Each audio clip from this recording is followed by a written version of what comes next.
Hi, I'm Jim Humble. In the late 90s, in the jungle of Guyana, South America, I discovered a cure for malaria, a disease that now kills about 1.2 million people a year. Since then, I've diligently worked to get this discovery, which I call MMS, into the mainstream. It appears there are those who would rather I and my discovery go away. I won't bother you with the details. They're in my books and all over the internet already.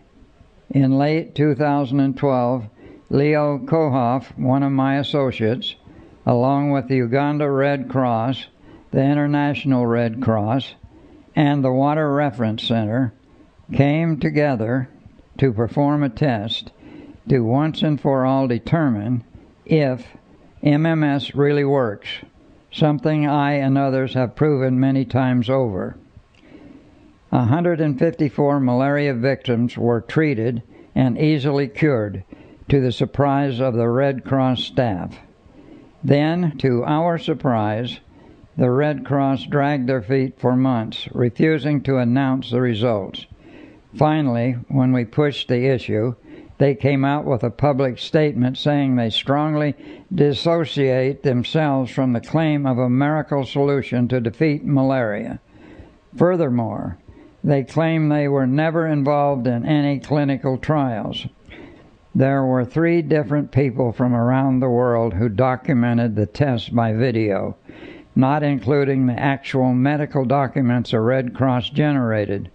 One was our man Leo, who released his video recently. Then there was a local Ugandan video guy and another, I believe, from Holland. The other day we were informed that the guy from Uganda had completed a video that unquestionably documents that the test really happened. This video has been sitting on YouTube unlisted since January this year. I now invite you to watch this revealing video that proves MMS, which is sodium chloride plus an activator, cures malaria. A video of a test that supposedly never happened. When you're done watching, I would like to ask you for one small favor. Please let your friends and family know about this secret that the Red Cross apparently doesn't want anyone to know. Just post a link to this video on your Facebook or wherever you wish and help spread the word. Thanks for listening. Here's the video.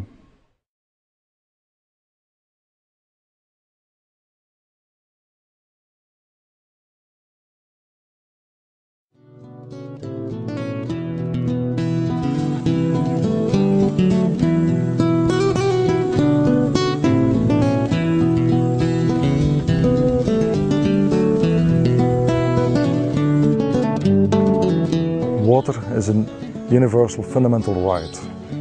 It does not belong to the one who makes it, it belongs to the one who needs it. We're on our way to Iganga, the village about 3 hours drive east of Kampala. We are here the guests of the Ugandese Red Cross, and the aim of the mission is to look at the side effects that a certain way of purifying water has on the blood of certain patients. The mosquitoes like such dark and cool places. Yeah. And now they become habitat. So at the end of it all, we have so many cases of malaria in this area. So that's why you saw that out of every 50 cases you test, almost half are malaria positive. My name is Klaas Proesmans. I'm the CEO and founder of the Water Reference Center, affiliated with the International Federation of Red Crosses and Red Crescents. My career started with the Belgian Special Forces and as a career with general aviation, which is private jets, followed by a career as Director of Operations with Virgin Airlines. Now, why do I mention this? Because my career was always about getting high results under a lot of pressure with very few tools. It's always been like that with special forces, it's been like that in the airline business, it is like that with humanitarian operations. We came across a number of interesting technologies, always in the field of water, health, energy. We came across one of those purifying systems that already exists since probably over 100 years.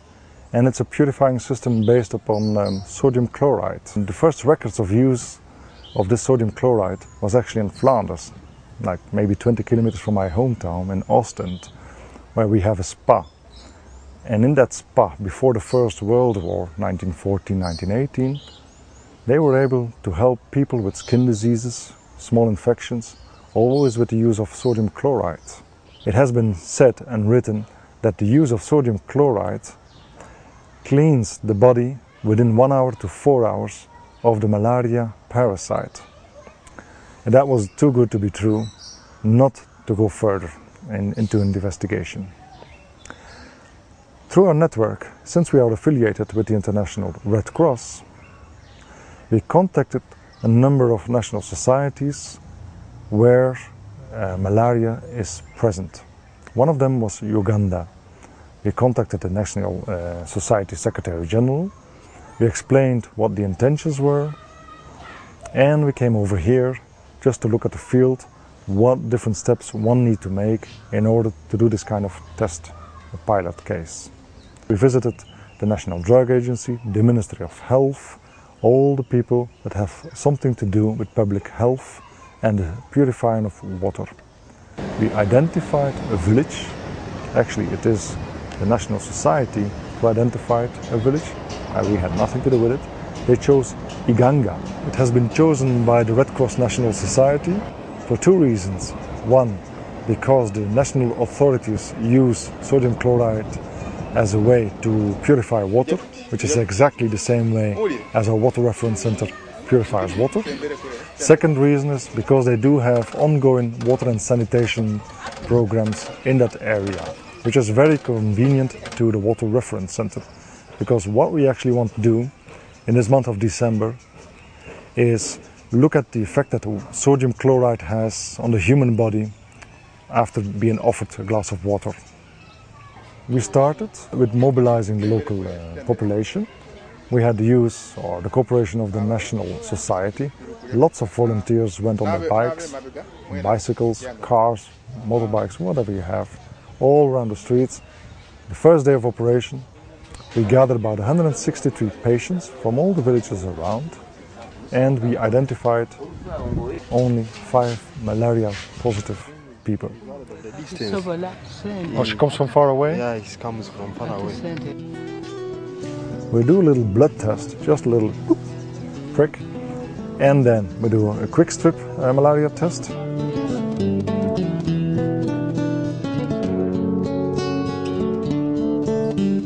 The positive ones are being sent to the lab for a thoroughly under the microscope test.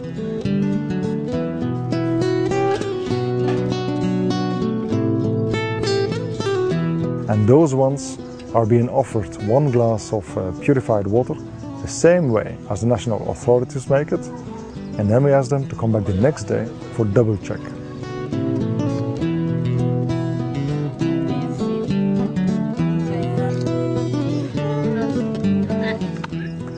The next day, early in the morning, I think when we arrived at the hospital that we identified, there must have been like 200 fresh new patients already, together with the 5 from the previous day. From the 5 from the previous day, 4 were identified malaria negative, 1 still had malaria parasites, and that's probably a personal matter because this guy, his name was Isaac, was in such a bad shape that I said, just give him the half dose. Isaac was given a full dosage. He came back the next day, being the 17th of December. Well enough, also Isaac was cleared of malaria. We have some test results, and the most amazing test results are coming from the prison here in Lucana. And so yesterday we did some blood proofs in the prisoner, and all of them were positive. And now we did a second blood test, and all of them shows negative. So you can see that's a very amazing result, because there's only 24 hours between it. So all of them were positive yesterday? Now, Yes. now they are, Yes. now They are negative. Oh, this is very So these are the tests. Every other day we had around 150 to maybe 200 patients every single day. In total we identified 154 malaria positive patients together with the local health authorities and the doctors. All of them were treated. All of them were between 24 hours and 48 hours malaria negative without any side effects. I'm so much impressed by this water.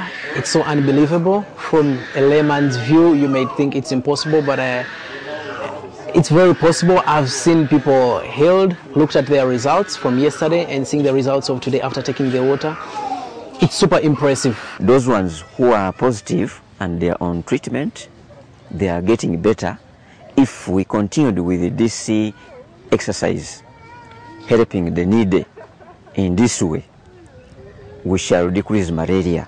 But these ones now, the few who have come and they are positive and we are testing them for the second time, we see that the malaria parasites are decreasing, and some of them, they are not detected at all after taking the water.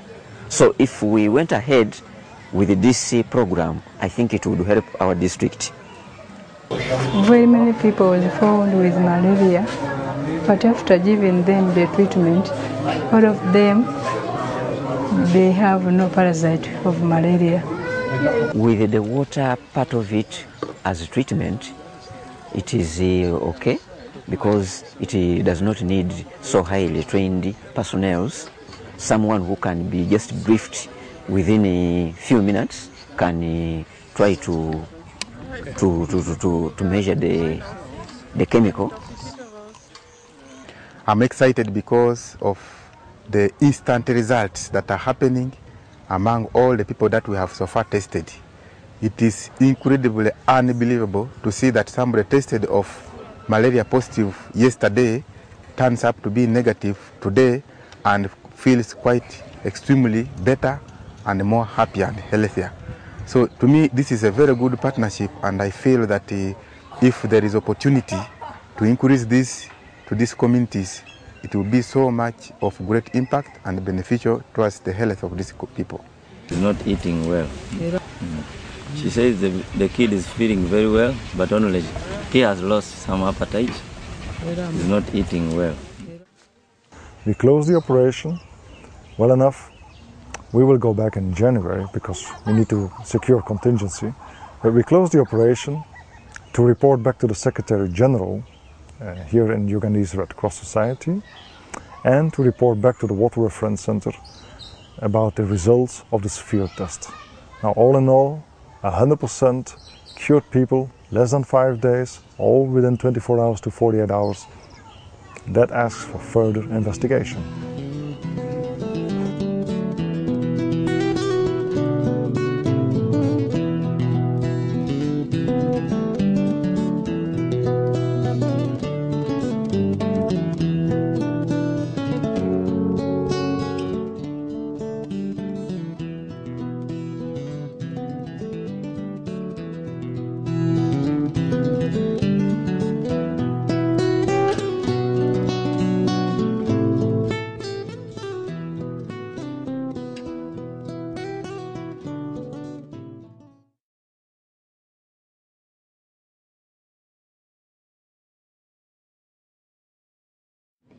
When I published my video of the Red Cross MMS malaria test on YouTube in May 2013, I was totally surprised by the comments I received.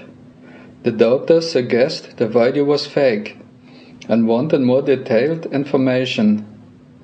At the same time, the Red Cross distanced itself and even went so far as to say it never happened. This misinformation was put out by Klaus Prusman himself, the one who initiated the test in the first place. He even suggests that the people wearing Red Cross t-shirts just happened to come by to see what was going on, and had nothing to do with the test. Since December 2012, when the malaria test was conducted, and today, June 29, 2013, we estimate that over 1 million children have suffered and died from malaria based on yearly World Health Organization statistics.